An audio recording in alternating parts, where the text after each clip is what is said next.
नमस्कार दोस्तों, क्या आपके एसी की एमसीबी स्टार्ट होते ही या स्टार्ट होने के कुछ देर बाद ट्रिप हो जा रही है? और क्योंकि अगर ऐसा है तो you are at the right place. इस वीडियो को पूरा देखें और मेरी चैनल सिविल इंजीनियरिंग फोरम को सब्सक्राइब जरूर करें।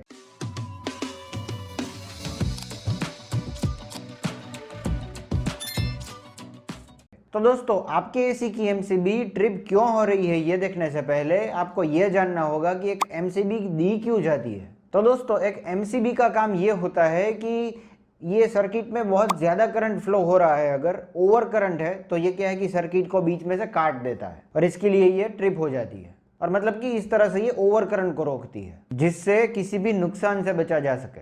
नुकसान यानी कि आपके एसी के डैमेज की बात हो रही है यहाँ पे, और इस तरह से ये ट्रिप हो जाती है। पर फिलहाल आपके वहाँ पे क्या हो रहा है कि आप मतलब रीज़न नहीं जानते कि आपके एसी की एमसीबी ट्रिप किस वजह से हो रही है। तो आज के इस वीडियो में हम टॉप 10 रीजंस देखेंगे कि आपकी मतलब या फिर कोई भी एसी की एमसीबी ट्रिप कब होती है।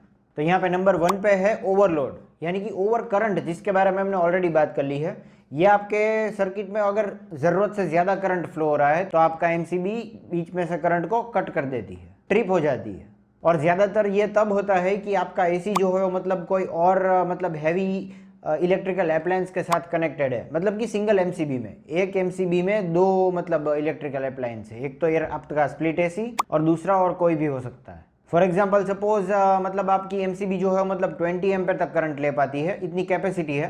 तो 15 एम्पेयर तो अलोन आपका जो एसी है वही ले लेता है। बाकी दूसरा जो अप्लायंस है, मे बी ओवन है या फिर मतलब एक फ्रिज है, तो 5 एम्पेयर तो ये ले जाएगा। तो जब ये एमसीबी अपनी फुल कैपेसिटी पे 20 एम्पेयर पे पहुंच जाती है तो ये ट्रिप हो जाएगी। तो हो सकता है कि आपके वहाँ पे ये पॉसिबिलिटी है, सिंगल एमसीबी में दो डिवाइसेस कनेक्टेड है। और अगर इस वजह से आपकी एमसीबी ट्रिप हो रही है तो इसका बहुत ही सिंपल सोल्यूशन है। आप डेडिकेटेड एक अपने स्प्लिट एसी के लिए एमसीबी लगा दें।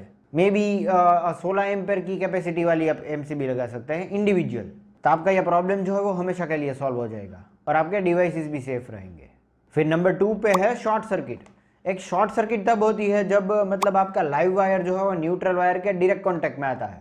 तो ये क्या है कि 100% करंट फ्लो होने लगता है और ये आपकी एसी के कैपेसिटी से बहुत ही ज़्यादा इलेक्ट्रिकल करंट इसमें से पास करवा दी और फिर से ये क्या है कि ट्रिप हो जाती है।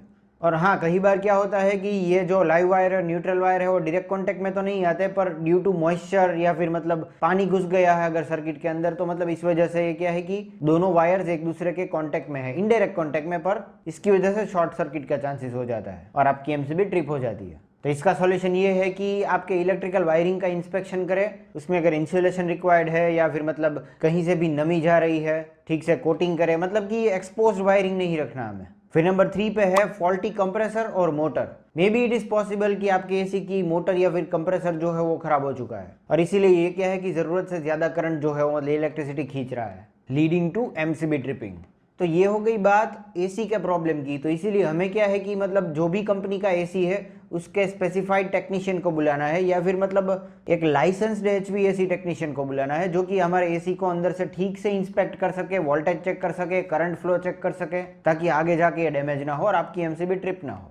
फिर नंबर 4 पे है डर्टी एयर फिल्टर्स और कॉइल्स। कई बार क्या होता है कि आप अपने एसी की सर्विस कराए बिना सालों साल इसे चलाते हैं, या फिर ये भी हो सकता है कि हर साल आप इसकी सर्विस तो करवाते हैं पर आपका मतलब वहाँ पे एटमॉस्फेयर ही ऐसा है कि बहुत ज़्यादा डस्ट है वहाँ पे। तो क्या है कि आपके एसी की इंडोर यूनिट में जो मतलब फिल्टर्स लगे होते हैं वो ब्लॉक हो जाते हैं। तो थोड़े थोड़े दिनों बाद हमें क्या है कि इसे क्लीन करते रहना है और एसी की सर्विस जो है वो मतलब हमें हर 6 महीने बाद करवानी है। क्योंकि एक बार आपके फिल्टर में डस्ट जो है वो क्लॉग हो गया है, कंप्रेसर कॉइल्स क्लॉग हो गई है, ब्लॉक हो गई है, तो आपके एसी को ज़्यादा वर्क करना पड़ेगा। It will have to work hard to give you cooling, और ये ज़्यादा वर्क करने के लिए ये ज़्यादा लोड उठाएगा और ये ज़्यादा करंट फ्लो करेगा। तो this might be the reason why your MCB might be tripping. तो इसका भी बहुत सिंपल सा सॉल्यूशन है। हमें क्या है कि टाइमली हमारे एसी की सर्विसिंग करवाते रहनी है, हमें इसका फिल्टर और कूलिंग कॉइल्स को क्लीन रखना है। देन नंबर 5 पे है लो रेफ्रिजरेंट गैस, यानी कि ज़्यादातर एसी में हमें क्या है कि R32 रेफ्रिजरेंट गैस दिया होता है। ये गैस जो है वो मतलब ऐसे ख़त्म नहीं होता, मे बी ड्यू टू कोई लीकेज, डैमेज, ये क्या है कि लीक होकर के निकल जाता है, पर इसके बारे में हमें डायरेक्टली पता नहीं चलता, वार्निंग नहीं मिलती अगर आपका एसी स्मार्ट नहीं है। बाकी फिलहाल स्मार्ट एसीज में तो ये डायरेक्टली एरर दिखाता है, वरना क्या है कि ये दो तरीके से वार्निंग देता है हमें। एक तो हमारे घर के अंदर कूलिंग बंद कर देता है ये, या फिर कूलिंग कम कर देता है, और दूसरी वार्निंग जो है वो मतलब एमसीबी को ट्रिप करके। तो this might be one of the reason. तो इसमें भी सेम ही चीज़ मतलब हमें करनी है, मतलब कोई लाइसेंस्ड HVAC टेक्नीशियन जो है, इलेक्ट्रिशियन है, उसके पास हमें क्या है कि हमारा AC चेक करवाना है, इसकी रेफ्रिजरेंट गैस का लेवल हमें चेक करवा देना है। And generally I would suggest कि हर साल जब आप अपने AC को सर्विस करवाते हो तभी जब वो सर्विसमैन टेक्नीशियन आता है उसके पास ही आप ये रेफ्रिजरेंट गैस जो उसका लेवल चेक करवा लें। Then number 6 is faulty MCB। कई बार क्या होता है कि आपने maybe suppose type B MCB खरीदी है 16 एम्पेयर वाली, ये उसकी कैपेसिटी जब रीच नहीं होती तब भी ये ट्रिप हो जाती है, क्योंकि मे बी अंदर से डैमेज्ड है। जब हम एक MCB खरीदते हैं वो भी वारंटी में ही होगी, पर फिर भी अगर हमारे हाथ से नीचे गिर जाती है तो इसमें हार्डवेयर डैमेज हो सकता है। इसीलिए faulty MCB might be the problem, ये भी वन ऑफ द प्रॉब्लम है, तो इसीलिए हमें ये MCB भी चेक करवा लेनी है। देन नंबर 7 पे है वोल्टेज फ्लक्चुएशन।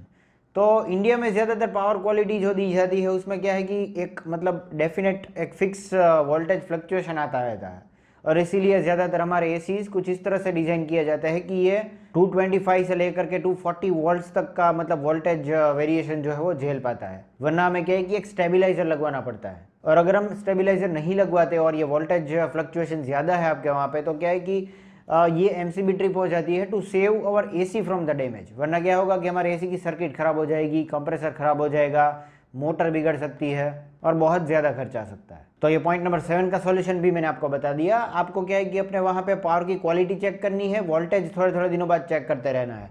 अगर आपको इसमें ज़्यादा वेरिएशन दिखाई पड़ता है तो आपको एक स्टेबलाइजर लगा देना है। Although your AC might be having warranty and PCB, आपका AC ये क्लेम करता होगा कि ये वोल्टेज फ्लक्चुएशन झेल पाता है, इसकी PCB अगर वोल्टेज की वजह से उड़ जाती है तो इस पर भी 5 साल की वारंटी है, पर फिर भी हमें फॉरवर्ड सेफ्टी क्या है कि एक स्टेबलाइजर लगवा देना है। द नंबर 8 पे है फॉल्टी कैपेसिटर। एक स्प्लिट एयर कंडीशनर में कैपेसिटर का काम ये होता है कि ये इंडोर और आउटडोर यूनिट के फैन की स्पीड को कंट्रोल करता है, स्टार्ट करता है। अगर ये कैपेसिटर खराब हो गया है तो ये क्या है कि फैन को घुमाने के लिए, फैन को रोटेट करने के लिए, स्पेसिफाइड RPM पे इसे रोटेट करने के लिए बहुत ज़्यादा एक्सेसिव करंट खींचता है, और इस वजह से भी आपकी MCB ट्रिप हो सकती है। तो अगेन अच्छे मतलब आपको एक इलेक्ट्रिशियन के पास आपकी AC की मतलब ये कैपेसिटर जो है वो चेक करवा लेना है। तो नंबर 9 पे है एक्सटर्नल फैक्टर्स। मे बी आपके वहाँ पे बहुत एक्सट्रीम टेम्परेचर पड़ रहा हो बाहर की तरफ। इंडोर यूनिट में तो क्या है कि मतलब आपके वहाँ पे चिलिंग इफेक्ट आ चुकी होगी तो वो डैमेज नहीं होगा, पर एक्सटर्नल यूनिट जो है वो क्या है कि ये एक्सेसिव हीटिंग या फिर मतलब स्टॉर्म्स, स्नो, रेन की वजह से मे बी खराब हो गया है, इसके इलेक्ट्रिकल कंपोनेंट्स कोई डैमेज हो चुके हैं, इस वजह से भी मे बी आपकी MCB जो है वो खराब हो जाती है। ये बहुत रेयरली होता है but it is a possibility.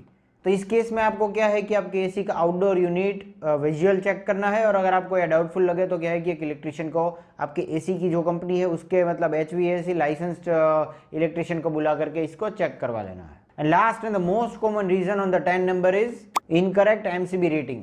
तो जैसा कि मैंने आपको बताया, अगर आपके वहाँ पे 16 एम्पेयर की रिक्वायरमेंट है तो आप क्या है कि आपकी MCB 16 की ही रखनी है। आपका AC जो हो कितनी कैपेसिटी वाला है उसके हिसाब से आपका अपनी मतलब ये MCB सिलेक्ट करनी है। 16 एम्पेयर की रिक्वायरमेंट है और अगर आप 8 एम्पेयर की लगाते हैं तो क्या है कि ईजिली ट्रिप हो जाएगी, कूलिंग आते ही थोड़ी सी ओवर हीट होने के बाद ये ट्रिप हो जाएगी।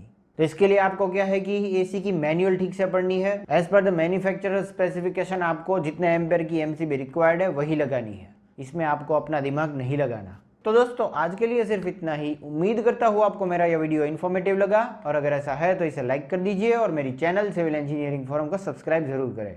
This is all for today, thank you for watching.